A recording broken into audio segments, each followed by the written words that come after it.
Hello, welcome to today's webinar, The Value of Primary School Education in an International School in the PYP Copenhagen International School. And with me today are Catalina Gardescu, Director of Admissions, Marketing and Communications, and Jan Humpleby, Primary School Principal.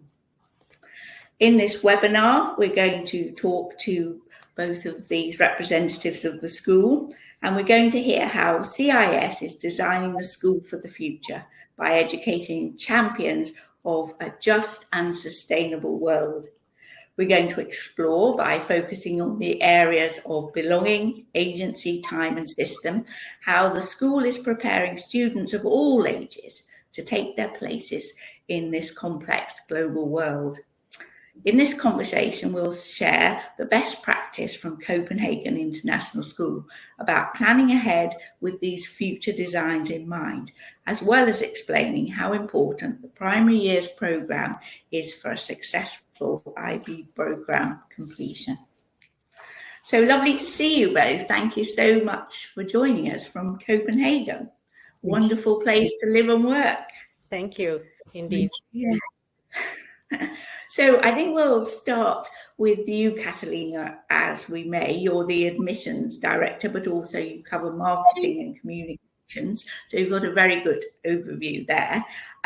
Let's start with a bit of a summary of the school for our audience to get a handle on Copenhagen itself, how students apply, how many teachers you've got, the staff, etc., and the different nationalities. Yep. And yes, please, over to you. Yeah, thank you, Fiona, for the invitation and for this opportunity. Copenhagen International School is a school with old roots, but with new, you can say, clothing, because we are now in a new designed for the future campus in Nordhavn, which is a newer area of Copenhagen, actually the harbor. It is quite intriguing, as it was for me about a year ago when I joined, to be surrounded by water. Mm-hmm. And we have currently 930 students enrolled. And what is very beautiful about that group of young people is that they come from 81 countries. And that makes our environment in the classroom, in the hallways, in different events quite diverse, and also extremely insightful for supporting our learners to understand the different ways in which people around the world see the world. We have around 200 members of staff. And when I say 200, I'm thinking about the full-time ones. Of course, we have a very large cohort of coaches and of other educators who work with our students in the classroom and outside in the co-curricular activities or sports. And they come from around 30 countries. Obviously, the language of the school is English, but there is Danish education in primary and in secondary for some of the students, as well as other languages that maybe we will touch upon later. Brilliant. And so the building itself and the campus looks very futuristic, and I think it's not that old, is it? Was it 2017? Perhaps you could describe that a bit more, and how that really fits with this futuristic look and mindset you have, and the wonderful sea and sky scopes. I mean, it just looks fabulous. Every day must be different as you look out the window. It definitely is, and hopefully we'll have you for a visit at some point. That would be nice. So the idea of this building is one that was brought up and supported by one of the organizations in Copenhagen that is called Maersk. I'm sure that many are familiar with this company, and one of the things that Maersk does, their main business, so to speak, is they have and run ships that carry across large waters different containers. So the the school is organized in 4 towers. The idea was that the way they are positioned, the 4 towers kind of resemble those containers. There is an idea behind the 4 towers, but before I tell you a little bit about that, I wanted to say that the entire building is covered in solar panels.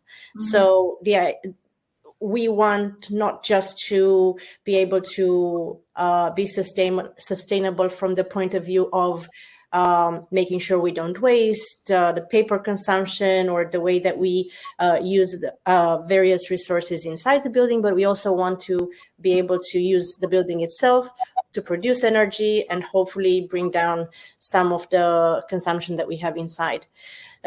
We have the school organized in 4 towers, which on the inside are colored in a different way so that it's easier for the students to orient themselves. We have a yellow tower for early years. We have a blue tower for the primary, a green tower for middle school, and pink, though the high school students might disagree with that characteristic of the color, for high school. There is something that can be said about small communities. That you can meaningfully interact with about 100, 150 people. And that's something that is at the basis of this organization. Of course, our challenge from time to time is to come together, but we do have a beautiful canteen, which is on a common floor that is really inviting and also by the water. And we use it as both a canteen and a place to gather. So, yeah, come visit. Yes, well, that sounds wonderful. And also, we'll go on to this later with the early years and primary, but I can see some wonderful adventure land that you've got set up there. But tell us a bit more about sustainability, if you would like to do that, how the whole school embraces and the ethos of the way you run it. Yeah, and thank you for that question. I think that we can look at sustainability from 2 points of view. One is how it is embedded in the curriculum, and also another one is how do we support our learners, not just students, but all our learners in the building, to actually act towards sustainability every day. So we have, for example, in the MYP, we have sustainability built into the projects that our students are doing, and as well as in various activities that I'm sure will come up in conversation with Jan in a moment. In the primary years program, we also have different clubs, as we call them, like the green team, which is a team of students that makes sure that we have sustainability at the top of our mind and supports, for example, in the canteen, with the gathering of extra food to make sure that goes to compost. And then how do we use our paper in the building? Little by little, what I've noticed, which is to me a very good sign, is that it is in the mindset of our people. So I want to give you an example. Just the other day, we got our yearbook photos, and the company had sent way too many bags. So we as a school immediately thought, okay, this isn't us. We need to make sure we return some so they're being reused. So that's just a very simple example, but a lot of our teachers and our students and our parents were very positive about, okay, we're glad to see that even in small gestures, this is being put to, action. So it's really a mindset. And, there are many examples, but that was the first one that came to my mind about sustainability. Brilliant. Well, thank you. And I'm sure we'll get back to that as well, with Jan bringing that in a moment. Perhaps would you like to share a little bit about the history of the school? Because I think you celebrated your 60th anniversary last year, so you must be one of the most well-established international schools in Denmark. So do share a bit about that excitement. Yeah, I feel a little bit like an imposter to talk about the history of a school that I just joined. There are so many on the shoulders of which this amazing institution actually came to be what it is today. The school was founded to support the United Nations and the other transitory population in Copenhagen, and it was established as many international schools in the world in a very small rented building. The Copenhagen International School was one of the first schools that supported the International Baccalaureate program foundation and development. And through the years, it really evolved. As the number of students grew, the school moved through Copenhagen and went through different buildings in the city until it owned its own buildings, and now we are in this new campus. I think at the moment we are close to the highest enrollment that the school has ever had, and the highest number of teachers, and we look forward to the future. Brilliant. Great. Well, I think this is an appropriate time to bring you in, Jan, as head of the primary years. So very nice to speak to you. Did you want to mention anything about sustainability, picking up on where Catalina left off before we go into the curriculums, etc.? Sure. Well, a couple of things I just wanted to add on to what Catalina had said is the Sustainable Development Goals. The UN 2030 SDGs. And what we try to do is, when we're looking at the curriculum, we try to allocate, okay, is this about poverty? Is this about equal access to education? And so all of the content of the units of inquiry, the sort of projects and the curriculum areas that children are working on, we are always trying to underpin the SDG development goals so that it's grounded in sustainability. And as we will move on, one of our future designs is time, and that relates to sustainability. It helps us think about how time as a finite resource and how we're using that time to make an impact, but then also, is the education we're providing for children fit for them in the future? Is it providing education that will enable them to live in the world that they're going to lead, hopefully? And so we're educating them for their future, not for our past.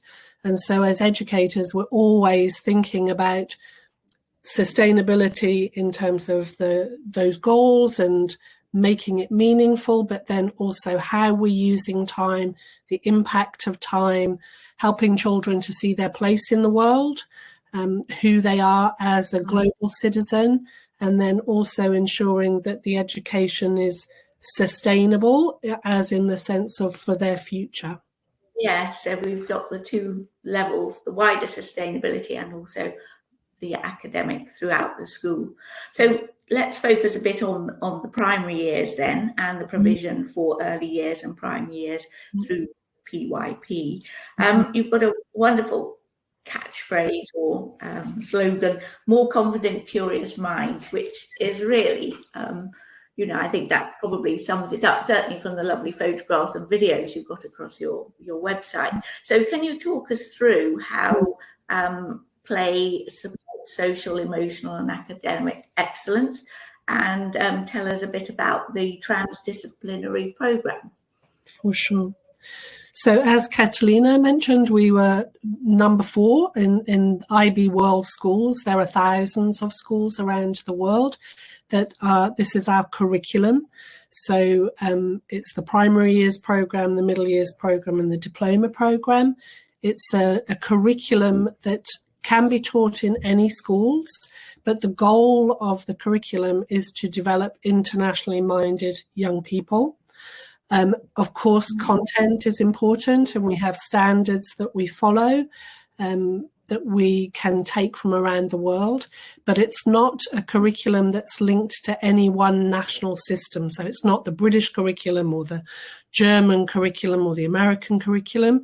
It's a global curriculum, and it's about developing children who have the skills, knowledge and understanding, but also who they become as learners. And the approach to teaching is through inquiry, which is capturing children's curiosity. Children are curious in the young years. That's through play. Play is their work. And so the teachers in the younger years see themselves as facilitators of the learning environment. So it's really important to set up the learning spaces, observe children interacting in those spaces. We use a lot of natural materials, recycled materials, so you won't see very much plastic in the classrooms, lots of going out into the environment. We have a beautiful greenhouse up on the roof that the children go to, as well as going out into nature, because it's very important for them to see and use nature as a tool for learning, but then also following their interests and their inquiries, and the teachers observe and document and have conversations with the children and then change the environment depending on their interests. Of course, we're always heading in a direction. We know what we want to be teaching them, whether it's about systems or communities and how we interact in a community. With the young children, it's really through play. And then as they get a bit older in the primary years, it's really continuing to spark that curiosity and helping children to develop agency, we talk about. And agency is something where children see that their voice matters, and we educate them on how to make decisions, how their decisions impact other people or around them, and then to identify who they are as a learner, how they learn best, and then where they are and where they need to go to, and how to move along that path. And the transdisciplinary nature means that we focus on concepts. For example, again, the idea of systems. So in the classroom, through maths, they might be looking at mathematical systems. In music, they might be looking at systems of how they play an ensemble together. In the classroom, they might be studying how ancient civilizations use systems, how that impacts the systems we use now.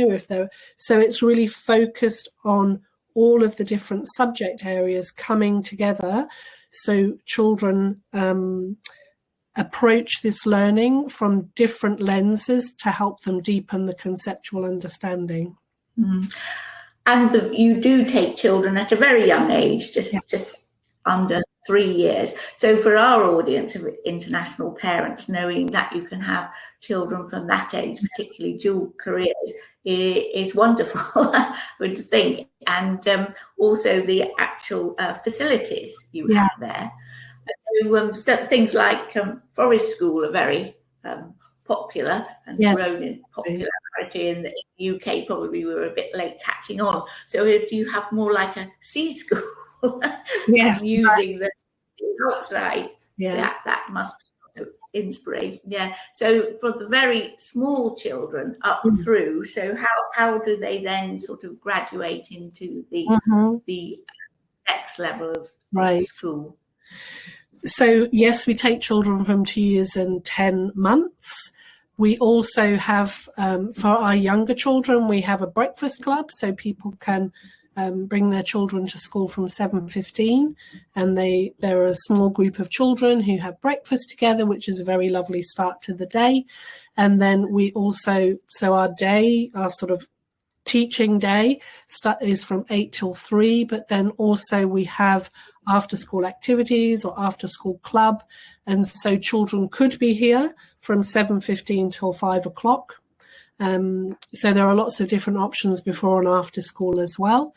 And for us, the sort of transition from early years through to the end of primary, which is grade 5, that's 11-year-olds, it's like a seamless continuity. So our little 2-year-olds are just outside my office on the first floor, and for the younger children, we have less subjects that they move to because it's really important for them to stay in their small environment.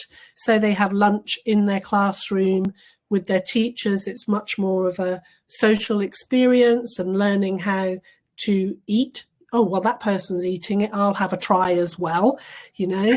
and how to sit together, how to have those sort of communal conversations, and the children pour the water. The youngest children also have a little nap time in the afternoon, because it's so very busy being around other children and learning that how to not be the only person in that first year that they come to school. Then when they get to grade 1, the children eat down in the cafeteria, but they're still communal, so they sit all together. And when it gets to grade 2, they get to choose their lunch, which is like a huge big jump for the children.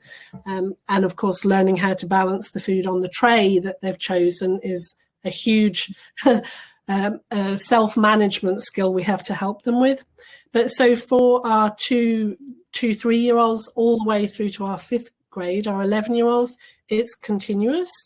We have buddy classes so that our grade 5s go down to our 2-3-year-olds and read stories, and they learn together. So all of the classes within primary have buddy times when there are special events, or maybe the 2 and 3-year-olds have got something they want to invite their older buddies down to share with them, or play games, or share some of their paintings they've done.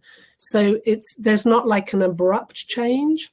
And then for our end of year, which is our PYP, the 5th graders, when they move across to 6th grade, which is in one of the other towers in secondary school, we have a very big transition program. Even just walking around the towers, learning how to manage a different schedule. So we have the last sort of couple of months of 5th grade going across to 6th grade, the grade 5s and 6 pair together to really support our children as they move into the middle years program. Thank you very much. And I've noticed you also have a lot of accreditations and affiliations with various associations. So would you like to say a little bit about that, Catalina, and why these are important? Yeah, thank you for the question. I would like to offer an answer from the point of view of the admissions director, and then turn it over to Jan to share a little bit from, let's say, the inside and how those accreditations and affiliations support our core business, so to speak, education. When I speak to parents many times in the admissions office, rightfully so, it is very important to share with them that the school is accredited by organizations whose business is to look at what makes a good school. Are things like child safety and well-being, and of course the standards of the IB education respected and followed. Is the school where it says it is in terms of the development within the classroom and with all of the other programs, and to offer guidance as to how we can develop and remain in the spirit that we say that we follow according to our vision. So we are accredited by the New England Association of Schools and Colleges, and we are authorized to offer the International Baccalaureate programs. At the same time, we are affiliated with very important, in my opinion, organizations such as ALOC and SINIA and SPAN.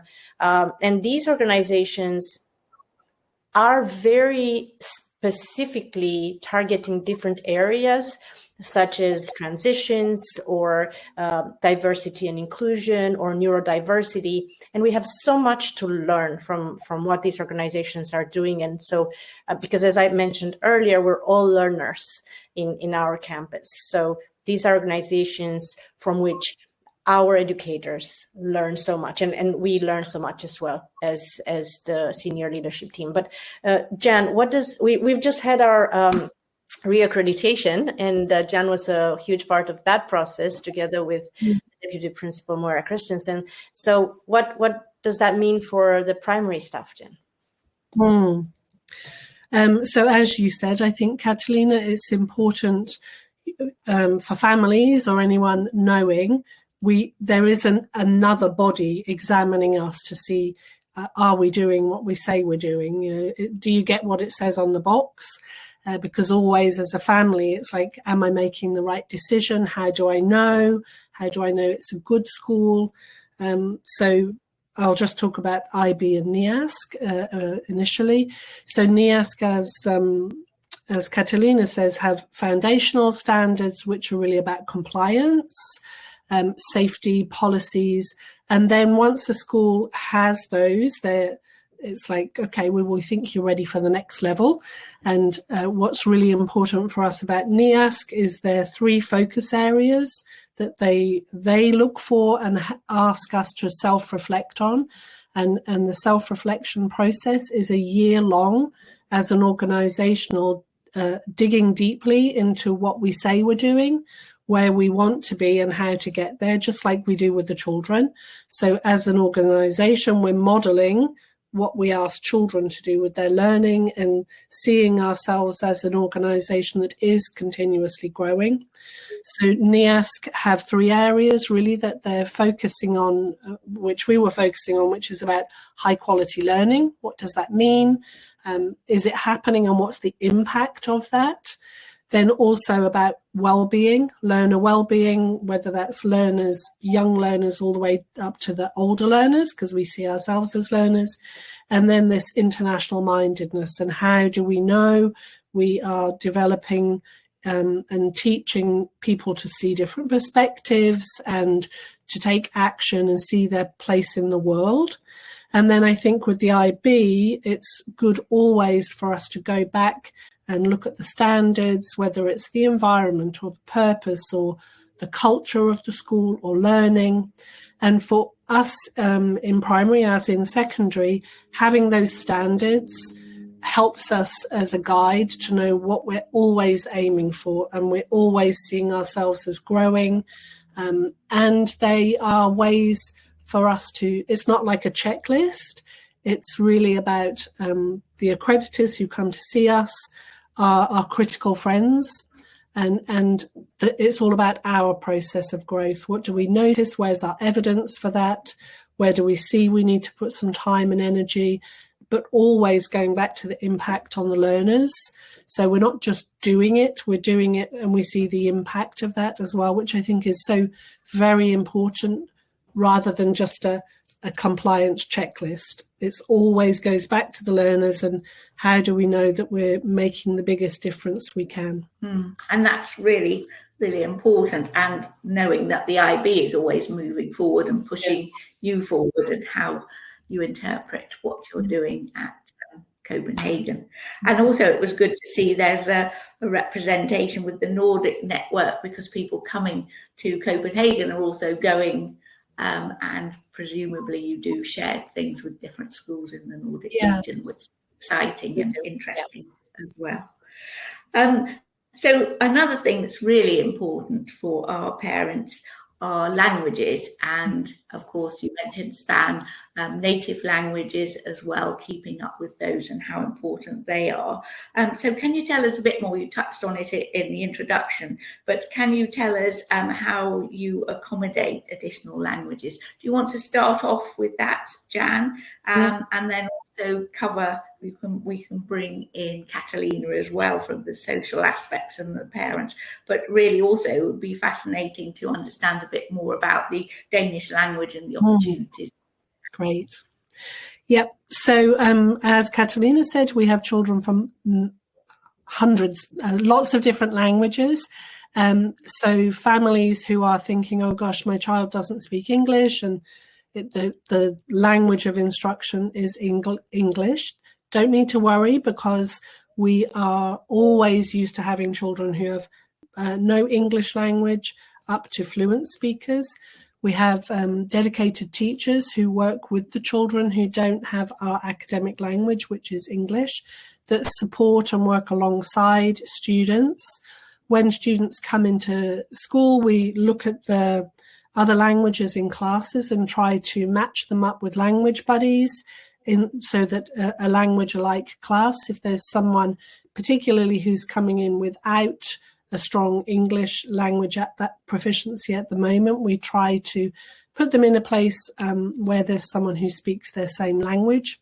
But also we really believe in honouring home languages and children's multiple languages. So we talk about translanguaging is a word we talk about.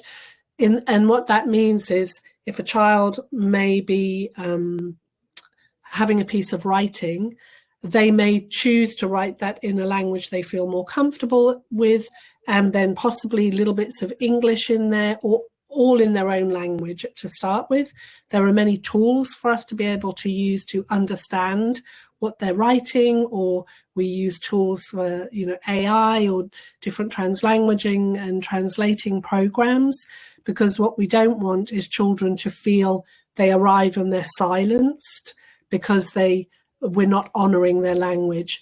So for us, it's that they don't have English proficiency yet, not that they don't have a language that they can communicate in. It's our role as educators to set the environment up for them to be able to use their multiple languages to communicate, and then honour, because that's also about a person's identity and the culture.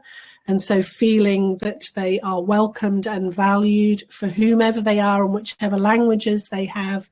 And it's so beautiful to see children reading a story in Spanish to their classmates, and the classmates loving hearing a different language and understanding and seeing connections between their own languages, and having this very multiliterate environment, and also supporting children in English development, because of course that's the other part of our school, is that we really want to support children to become fluent in English, in their English proficiency. And then of course we also have the host language. So in primary, from kindergarten, our children have the option to learn Danish 3 times a week in kindergarten, first grade and second grade, and then 4 times a week in grade 3, 4, 5. And we have 4 different levels, which go from beginner Danish to fluent speakers. And then another part of that is their home languages. We have after school options for children to get together and honour and learn their home languages with tutors that we organise together with the families. So it's like their home language after school, multiliteracy in the classroom, English development, host country development, because within language sits identity and culture and global awareness. So Brilliant. So that's a really good segue, I think, over to you, Catalina, to pick up on the transition, as well as how you support parents and families and the whole CIS community. And again, you mentioned that span and transition care learning that you're part of. So perhaps you'd like to take over. Thank you, Fiona. As Jan was speaking, I was remembering my delivering a story from my native Romania to second grade, and how excited they were, even though they weren't understanding much. Yes, so transitions care is extremely important at CIS, and we are member of the organization, which is Safe Passage Across Networks. And from that membership, we derive expertise on, things that have already been researched, things that have already been studied, in terms of how do we support the entire family and also our members of staff, faculty and staff, in their transition, either from another country to Denmark, or from a local Danish school to CIS, or within CIS. From where I stand, I work very closely with the Parent and Teacher Association, which is strong force, I would say, in our community. They have a transitions lead. And for this year, for example, we are planning various workshops to speak to parents about how you have to leave well to arrive well, how you have to really create some stories around this transition that are with intention, together with the children, and mind this experience, be conscious about the fact that transition has a very strong effect in not only the way that the child performs in school, but in the way that families adapt in Copenhagen. There are many things that we are doing alongside the Parent and Teacher Association. But from an admissions point of view, I just want to name a few. And we are also trialing the use of AI in, for example, producing some admissions material in many languages with AI, so that parents can fully understand the process, which is a complex one, as you would have in international schools. But we are also constantly auditing ourselves or with parent feedback. How intuitive is our admissions process? Where are the hiccups? How easy is it to go from just interest and looking at our website to actually being enrolled in the school? We work with the principals and the Parent and Teacher Association to build strong and meaningful orientation experiences for our parents when they come in, and for the entire family. And I know that at the level of primary, but also secondary, of course, but you have some buddy system, right, Jan? Yep, so we have the student ambassadors. So when a new student arrives in school, it's great. The first morning, you see them going on a scavenger hunt around school, led by students. So things like, if you hurt your knee, where might you need to go? Okay, the nurse. Let's go find the nurse. If you lose your lunch card, let's go and tell you the things that actually are important for children, because they made the scavenger hunt. And that's led by our counsellors. And it's a beautiful time where you see the children feeling all of that anxiety going, because how beautiful to start a school with a scavenger hunt with other students around this wonderful building.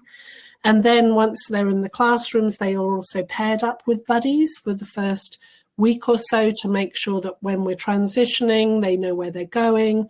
They have other people to support and help them.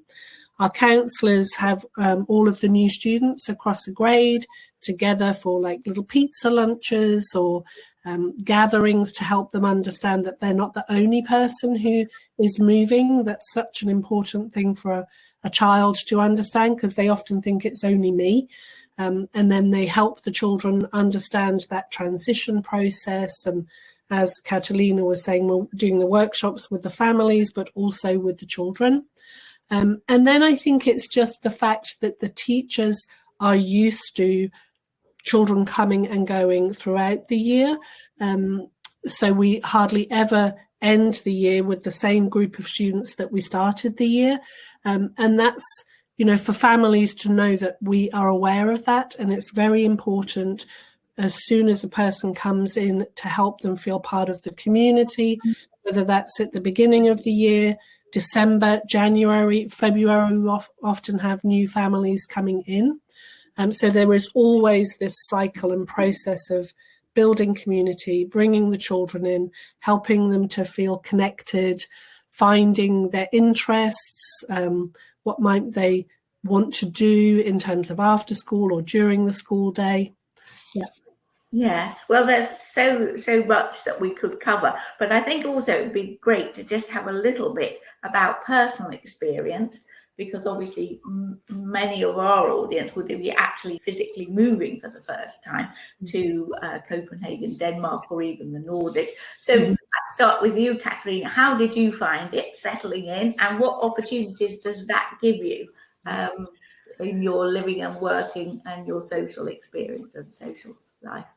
For my family and I, this was the first relocation ever. So it was quite late in our years, and we moved with a teenager in grade 10, one of the more difficult moves, a teenager who didn't want to move. And so I think I can say that fitting into Copenhagen and Denmark for us was the easiest of the two. Fitting in the school was easier for me because I knew what to expect of the job. Probably harder for him, from what I could see from the sides of a teenager who doesn't share very much, to start to make friends. But as we speak, he's actually now in Norway in a soccer tournament. So football, as we say here, not soccer. And those activities and linking him with things that he did in Bucharest at the American school where he came from, was actually something that kind of drew him into the experience, and was a gateway into starting to feel like he belongs here as well. I think, and what I'm hearing also from parents is that Copenhagen, Denmark, Denmark has a very good infrastructure. There are systems that function, that, of course, you're always going to have the learning curve and the change curve, as you would anywhere, but there are systems here in place that function and that make it easy for you to get your residence permit and the documents that you need for your home. And there are people, our Danish colleagues are quite helpful. And so that makes the transition easier. I don't know, Jan, what was your experience? So this is my eighth country I've lived in. My child is not with me anymore. He's in Amsterdam. I think, I would also build on what Catalina said. I think our PTA group, our Parent Teacher Association, is amazing. In all of the 8 schools I've been in, it's the best one. They are so coherent. They also have a buddy system. They have different groups. They work out, what might be the language that the family speaks and reach out. So really that PTA group helping people come in. I think as a school, it's, as all of the other schools I've worked in, we're a very open door policy. And so there's a really good orientation program for families. Within Denmark, there are lots of expat groups and organizations where there are a host of different clubs to join, or music. I love the city. I like a small city. I've lived in big cities and small cities. It's like a small city that has everything to offer. If you like riding a bike, it's fabulous. I love my bike. I ride it everywhere. Same. As a city, in terms of, in fact, in the BBC yesterday, I think there was an article about Nordhavn, which is where the school is, that's being designed to be a 5-minute city that you can get anywhere within 5 minutes, and going back to this idea of a baker on the corner, a little vegetable shop, moving away from large supermarkets having to drive out to these places. So in terms of the sustainability and the green and being healthy and community, it's fabulous. And I know Catalina's doing a fabulous job of learning Danish. Yeah. I'm not yet. I'm trying. It's very easy to get around speaking English. I mean, it's terrible. I need to be learning. But yes, I think in terms of accessibility, lots of things online to be able to help you. Metros are robot metros, so they run all the time. So they don't have to depend on drivers. So every 4 minutes there's a metro. You don't have to wait all the way through the night. So in terms of that infrastructure, it's just a fabulous place to be in. Really good. Sorry to interrupt you, Fiona. I just wanted to add one thing, because this is what surprised me the most here. You know how you hear that Denmark is among the first 2 or 3 happiest countries on the planet, and that didn't click with me, because I knew about the dark. I knew that winters are long and the days become dark very quickly. In fact, it is, almost 4 and it's already getting dark. So I was paying attention to see what was the key to the happiness. And what I have observed is that Danes have a great way of making community, of creating opportunities where they engage with each other directly. So you see people in the park off their phones and playing a game together, whether it's a ball game or they're playing a board game out in the park. The parks are full with experiences like this. I've never seen this in other countries. And also, it is sacred here that you meet with friends around holidays or otherwise the weekends, and you create these opportunities where you are in communion with each other. And that's, there's research behind the fact that actually that's what drives happiness. being able to connect with other people. Well, that's a wonderful note to introduce our last question then. It's been a wonderful conversation with you both, and we've really covered a lot of ground, but let's just finish on a high note again and just explore what your hopes and dreams are for the future. So shall we start with you, Jan? A wonderful school, very futuristic, marvellous buildings. Tell us what your hopes and dreams are for ongoing years. Yes. That's a fabulous question. My hopes and dreams is that every child who leaves, it's our mission. I love our mission statement, that they do see themselves as champions, they fight for justice, and they understand the importance of sustainability, but also the champions as in they know that they can make a difference and they go out and do it. Wonderful. And Catalina? Yeah, I think I am aligned with Jan. We all know how important early experiences are. And my hope is that when our students, regardless of how long they've been at CIS or when they leave or where they go, that our children remember their experience at CIS as a positive one.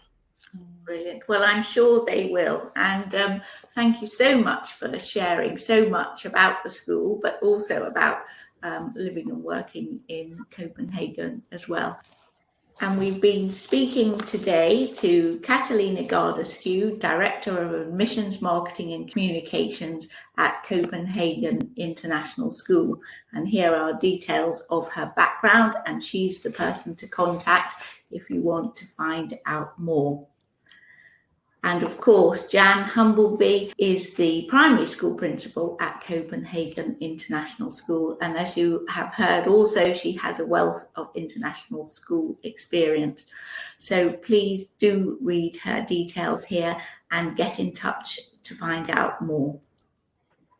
I'm Fiona Murchie, Managing Editor and founder of Relocate Global and Think Global People, the multimedia that brings you resources and thought leadership across the world. So here are the contact details for Copenhagen International School. Do get in touch with Catalina and find out more about admissions. Relocate Global has a wealth of resources on education and schools issues, including our International Education and Schools Fair held online in November and March every year. We have a guide to international education and schools, which is also full of online information to support your move, as well as country guides with features throughout the year. There are plenty of articles, videos and webinars to share. And you can also enjoy Relocate magazine and Think Global People, which is in the digital version, as well as newsletters every month. So thank you very much for joining us.